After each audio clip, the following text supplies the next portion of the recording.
Bom dia, gente. Estamos hoje dia 1º de setembro de 2020.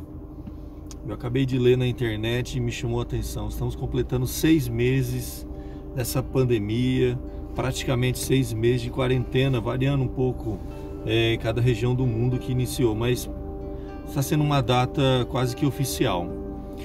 É um tempo para reflexão, né, gente? São 23 milhões e meio de pessoas infectadas. Passamos de 800 e poucos mil pessoas que foram ceifadas, vidas preciosas que foram ceifadas pelo coronavírus durante 6 meses. Eu me lembro que uma das primeiras pessoas que saiu na mídia, chamou a atenção de todos, foi o presidente, o dono do Santander, um dos grandes acionistas e presidente do Santander, Antônio Vieira. E rolou uma declaração na internet, eu não tenho certeza se ela é verdadeira ou não, mas em revistas importantes, que a filha dele deu a notícia da morte do pai. E ela relatou assim: somos uma família de milionários, mas meu pai morreu só, sufocado, buscando algo que era de graça, o ar. Todo o dinheiro ficou em casa. Eu espero que esses 6 meses, gente, estamos voltando aos poucos para as nossas atividades. O trânsito já voltou a ficar caótico aqui em São Paulo. Tenho ido direto para o interior também. A vida está aos poucos retornando, de acordo com a flexibilização. Mês de setembro está prevista a possibilidade de as escolas retornarem. A gente não pode voltar à nossa vida como ela era sem tirar lições profundas e marcantes. Eu acredito que a nossa geração ela deve ser marcada, né, como um divisor de águas antes e depois do Covid-19. Outras gerações tiveram as suas experiências, suas tragédias, as suas guerras, suas pandemias e tiraram as suas lições. Eu me lembro que eu li outro dia algo que eu achei muito bonito, que essa pandemia tirou de nós, tampou nossas bocas, escondeu os nossos sorrisos, tirou de nós o tato, o contato, o abraço, retirou muita coisa de nós e nos sobrou uma única coisa: o olhar. Passamos a aprender a nos comunicar com o olhar, e se passarmos por esse ano, já foi um semestre, sem aprender a ler e compreender e ver nos olhos o que o outro está dizendo, realmente foi um ano perdido. Eu acredito que não vai ser um ano perdido. Vai ser um ano que Deus tirou o mundo da zona de conforto. Eu acredito sim. Sabe que a águia, quando ela entende que o filhote já está no ponto de voar, e aquele ninho confortável, aquele ninho cheio de penas, de palhas, de um espaço aconchegante, a ave nunca vai sair dali. E então a mãe, a águia, sabendo disso, ela começa a retirar a palha e depois as penas, tudo que ela tem ali de confortável, até que aquele filhote da águia sinta as pedras frias e pontiagudas e não seja mais uma opção permanecer naquele ninho. E assim então que ela é levada pela águia e até retirado do ninho, com ninho e tudo, para poder voar. Eu acho que nós saímos da nossa zona de conforto, gente. Aprendemos muitas coisas. Se as coisas mais importantes não são coisas, já começa por aí, são pessoas.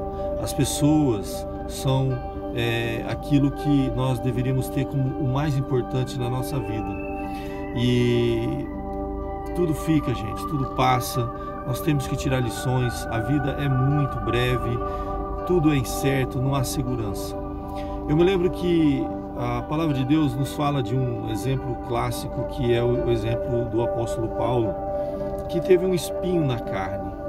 E a palavra de Deus nos fala que esse homem que teve assim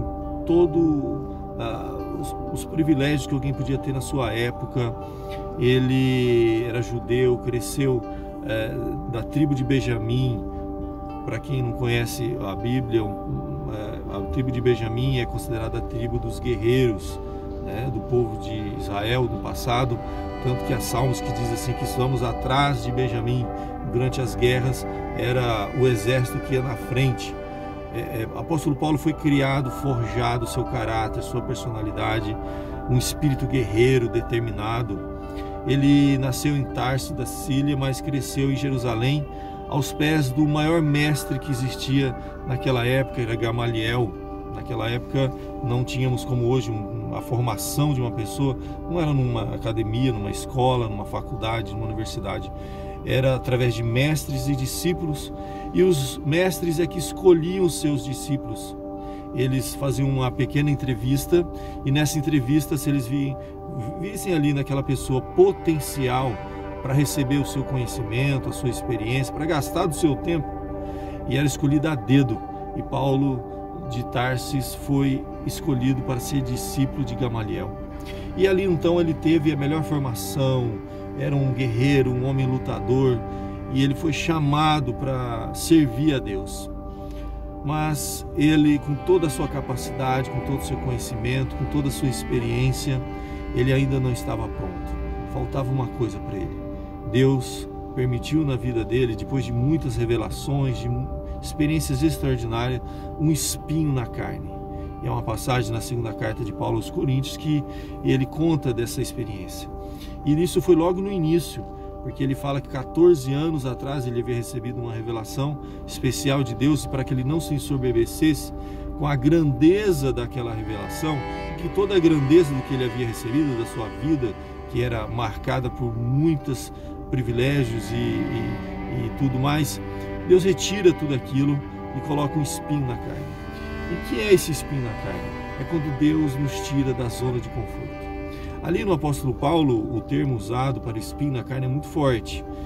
Não é a ideia de algo pequeno que incomoda um pouco. É um termo usado para o empalamento, que era um instrumento de tortura insuportável que levava até a morte. Então por que Paulo usa essa expressão tão forte? Eu não tenho dúvida que quando Deus coloca em nós espinhos, Ele quer literalmente que a nossa vida seja marcada, seja um divisor de águas. São coisas que nós humanamente olhamos e falamos assim, não, daqui para frente não vou conseguir viver com isso. É exatamente o que aconteceu na vida do apóstolo Paulo e o que acontece na nossa vida. Deus permite experiências na nossa vida que nos tiram da zona de conforto e literalmente nos impedem de viver pelas nossas próprias forças. Porque a partir dali o texto vai nos direcionar para uma experiência mais profunda com Deus. Quando Paulo depois 3 vezes pede que Deus retire aquele espinho, aquilo que estava incomodando, machucando, e aí a resposta ela é muito conhecida na palavra de Deus, quando Deus responde, Jesus responde para Paulo, fala assim, a minha graça te basta, porque o meu poder se aperfeiçoa na fraqueza. Quero dizer para você, meu querido amigo, minha querida amiga, 6 meses de pandemia. Nós precisamos aprender a depender da graça do nosso Deus. Sair dessa experiência mais próximos um do outro naquilo que realmente importa. Valorizar as pessoas, a família, ser grato a Deus. Você acordou, você está respirando. Aquela figura que a gente fala assim, olha, sou grato pelo ar que eu respiro. Acredite, muita gente não conseguiu respirar desse ar. Agradeça a Deus a família que você tem. Se você tem um emprego, por mais simples que seja, agradeça. Se a sua comida for a mais simples, agradeça pelo que você tem que comer, vestir, pelo simples, pelo básico, por aquelas coisas mais importantes dessa vida. Pessoas e principalmente a graça do nosso Deus, que é suficiente para nós enfrentarmos qualquer luta. Aqueles que passaram esses 6 meses, dependendo da graça de Deus, eles terminaram agradecendo a Deus, porque até aqui nos ajudou o Senhor. Que Deus te abençoe, que você tenha uma semana maravilhosa, seja grato a Deus por tudo que você tem, valorize as coisas mais importantes dessa vida, que não são coisas, são pessoas. As pessoas estão perto de você, as pessoas que te amam, as pessoas que Deus colocou no seu caminho para você aprender a amar também. Que Deus te abençoe, uma boa semana e até o nosso próximo Carona com Ed. Um beijo e um abraço.